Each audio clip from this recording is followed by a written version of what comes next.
केंद्रीय कारागार में श्रीमद् भागवत कथा का भव्य आयोजन किया जा रहा है।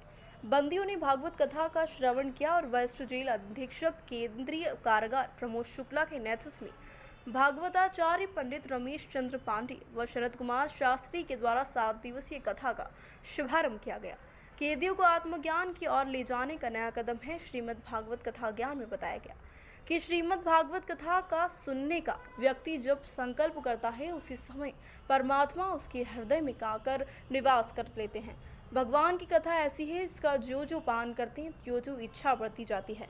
कथा रस कभी घटता नहीं और निरंतर बढ़ता रहता है। नित्य नए आनंद की अभिवृद्धि होती रहती है। श्रीमद् भागवत अध्यात्म दीपक है। जिस प्रकार एक जलते हुए दीपक से हजारों दीपक प्रज्वलित हो उठते हैं, उसी प्रकार भागवत के ज्ञान से हजारों लाखों मनुष्यों के भीतर का अंधकार नष्ट होकर ज्ञान का दीपक जगमगा उठता है। भगवान का आश्रय ही सच्चा आश्रय है और कथा में आचार्य रमेश चंद्र पांडे ने अजामिल उद्धार, वृत्तासुर ऋषि धशित के त्याग, संत दादू, संत नामदेव एवं संत एकनाथ के प्रसंगों का वर्णन किया गया।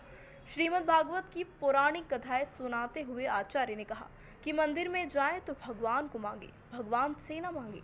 नारी सृष्टि स्वरूपा है और अंत नारी को कभी भी प्रताड़ित नहीं करना चाहिए। मोह माया का कारण लौकिक वस्तुओं का आदान प्रदान करना है, जिसके कारण जीव सांसारिक बंधनों में बंधा रहता है।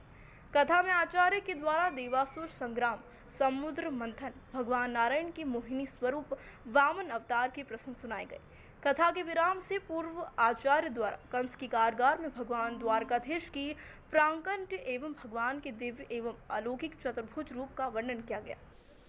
सर, आपने जेल में जो कथा का आयोजन करवाया है, इसका क्या आपका उद्देश्य है और क्या आप संदेश देना चाह रहे हैं?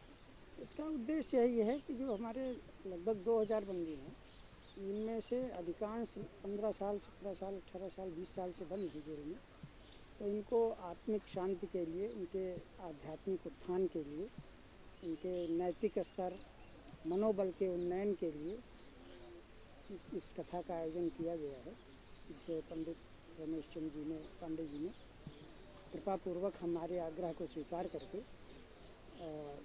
यहाँ कथा करने की सहमति दी और अपना समय दिया। हम इसके लिए उनके बहुत आभारी हैं और बंदियों को काफ़ी इससे अच्छा लग रहा है। उनके मनोभाव पर बहुत ही अनुकूल प्रभाव पड़ रहा है। पूरी कथा पूरी मनोयोग से सुनते हैं, एकदम पिन ड्रॉप साइलेंस रहता है पूरी कथा के दौरान। इससे क्या लग रहा है, कैदी काफ़ी समय से मतलब ऐसी चीज़ों को अनुभूत नहीं कर पा रहे थे, तो आपने उनको जो एक अनुभूत करने का अवसर दिया। अभी पिछले नवंबर में भी भागवत कथा का आयोजन किया था हमने और फिर हो रहा है, तो उससे लोगों को ये महसूस हो रहा है कि इस तरह की चीज़ें जेल में व्यक्ति की मनोदशा पर अच्छा प्रभाव डालती हैं। वो इनके मुखमंडल से भी दिखाई दे रहा है। ये जो है कब से आयोजन शुरू हुआ और कब तक रहेगा? ये 21 फरवरी से प्रारंभ हुआ है और 27 फरवरी तक चलेगा। 2 से 11:30 और मध्याह्न काल में 2 बजे से 4:30 बजे तक कथा का वाचन होता है।